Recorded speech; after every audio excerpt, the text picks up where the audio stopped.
Aminkan yang aman. Amankan Kota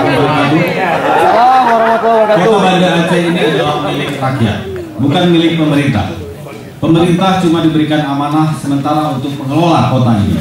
Maka pengelolaan tersebut harus sesuai dengan keinginan rakyat sebagai pemilik kota ini.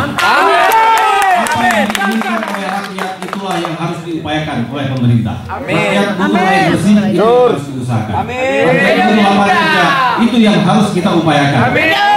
Untuk fasilitas olahraga atau hiburan, itu yang harus direalisasikan. Bagi pasangan nomor 3, kepentingan rakyat adalah yang paling utama. Itulah yang akan kami lakukan. Pasangan nomor 3 berkeyakinan kepentingan rakyat di atas segala-galanya. Vox Populi, Vox Dei. Bagi kami hanya ada 3. Yang pertama, rakyat, rakyat, dan rakyat.